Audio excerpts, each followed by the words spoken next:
नमस्कार दोस्तों, स्वागत है आपका अपने चैनल मिस्टर एसबी कॉलेज पर। दोस्तों आइए आज के आउटसोर्सिंग कर्मचारी जुड़ी कुछ खबरों को जल्दी से जान लेते हैं कहां से क्या खबर आई है। तो सबसे पहली खबर देख लेते हैं दोस्तों। आज यहां पर गोहाना भास्कर से कर्मियों ने की है कौशल रोजगार निगम को रद्द करने की मांग। जी हां दोस्तों, कौशल रोजगार निगम को रद्द करने की मांग को लेकर एक बार फिर से यहां पर मीटिंग हुई है। बता दें आप लोगों को, गोहाना में all Haryana power corporation worker union की सब यूनिट के सदस्यों की मीटिंग हुई है दोस्तों।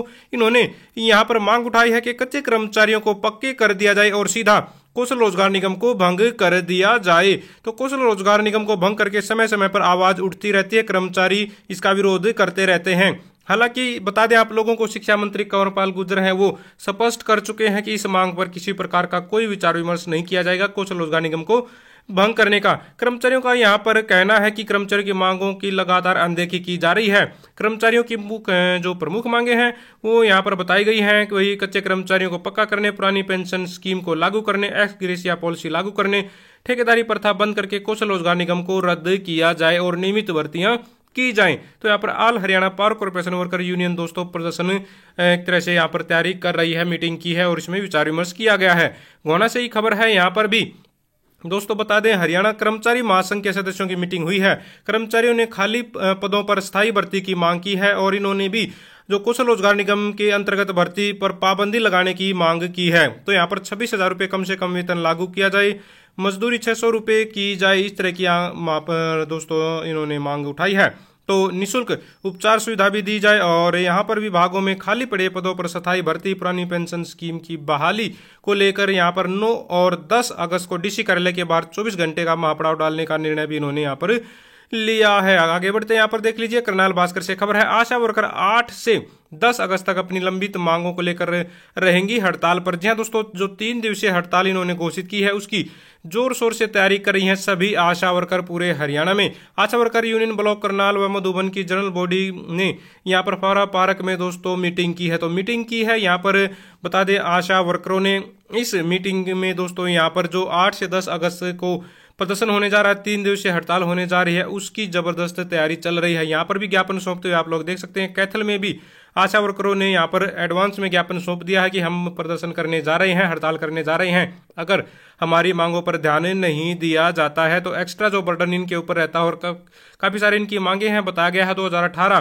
के बाद से आशा वर्कर का काम कई गुना बढ़ गया है। पिछले 5 साल से मानदेय में कोई बढ़ोतरी नहीं हुई है। 24,000 रुपये कम से कम वेतन दिया जाए, ईएसआई, पीएफ, रिटायरमेंट बेनिफिट समेत सामाजिक सुरक्षा दी जाए, अनुभव व योग्यता के आधार पर आशा वर्करों को भी दोस्तों प्रमोशन दिया जाए। तो ये सारी की सारी मांगे हैं जिनको लेकर यहाँ पर 8 से 10 अगस्त यानी कि 3 दिवसीय हड़ताल दोस्तों आशा वर्कर करने जा रही हैं आने वाली इस महीने में। तो आगे बढ़ते हैं, यहाँ पर देख लीजिए कुरुक्षेत्र भास्कर से खबर है। सफाई कर्मचारी हड़ताल को लेकर यहाँ पर 2 फाड़। जी हाँ दोस्तों, बता दें आप लोगों को, कुरुक्षेत्र में सफाई कर्मचारियों की हड़ताल दोस्तों चली हुई है काफी दिन से।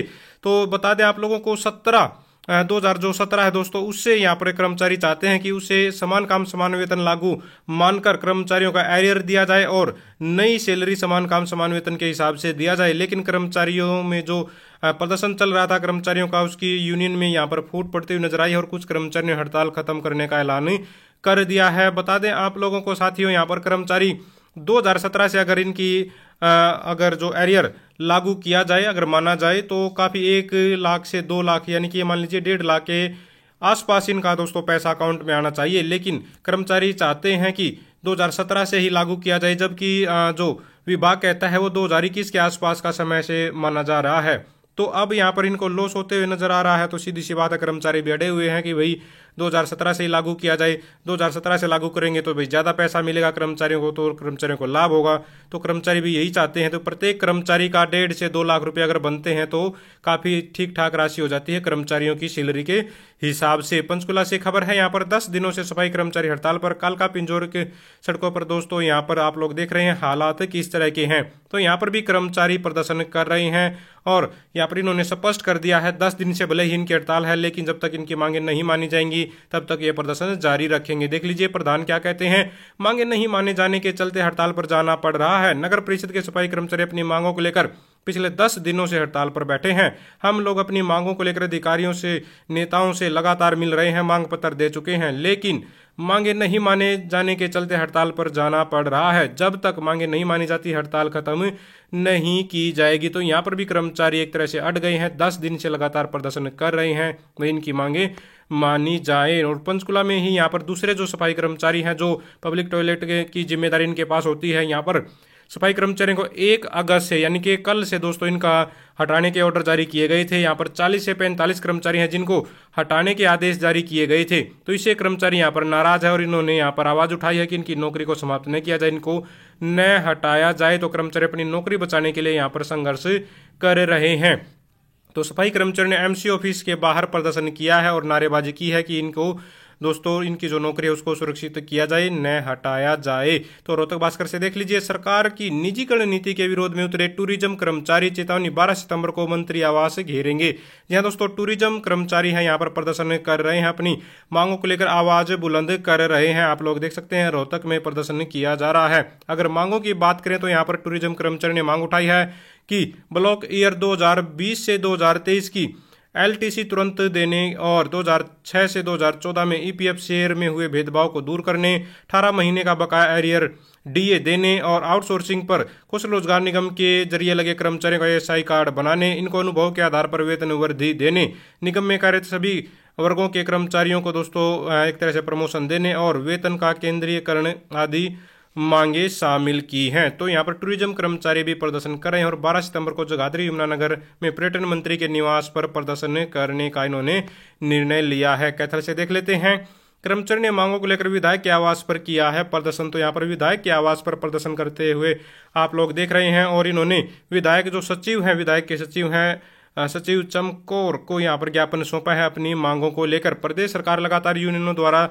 किए जा रहे आंदोलन की अनदेखी कर रही है। तो ये तो सबसे बड़ी परेशानी सामने आ रही है, कर्मचारियों की मांगों की तरफ ध्यान नहीं दिया जा रहा है, ज्ञापन लेकर रख लिया जाता है और उस पर कोई कार्रवाई नहीं होती है। तो यहाँ पर भी कर्मचारी ने बताया है कि अनदेखी के कारण कर्मचारी यहाँ पर नाराज हैं। कच्चे कर्मचारियों को नियमित करने की इनकी लंबित जो मांग है, काफी पुरानी मांग है, इसको एक तरह से इस पर ध्यान नहीं दिया जा रहा है। कौशल रोजगार निगम को भंग किया जाना चाहिए। विभागों में पुरानी जो वेतन पेंशन नीति है दोस्तों उसको लागू किया जाना चाहिए और वेतन जो विसंगतियां हैं उसको भी दूर करने की मांग इन्होंने यहाँ पर उठाई है।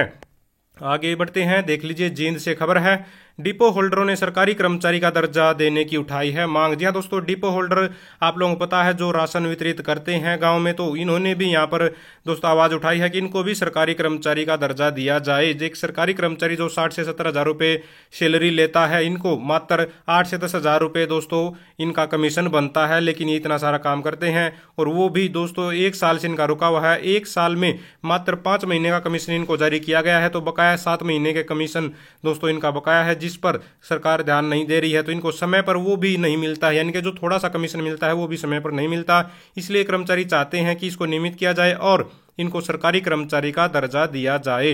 तो दोस्तों ये थी सारी की सारी आज की आउटसोर्सिंग कच्चे कर्मचारी जुड़ी खबरें। अगर आप भी चाहते हैं हरियाणा में एजुकेशन से रिलेटेड कच्चे कर्मचारी जुड़ी खबरें समय पर पाना तो चैनल को जरूर सब्सक्राइब करें, वीडियो को लाइक करें, दोस्तों के साथ शेयर करें। Thank you very much.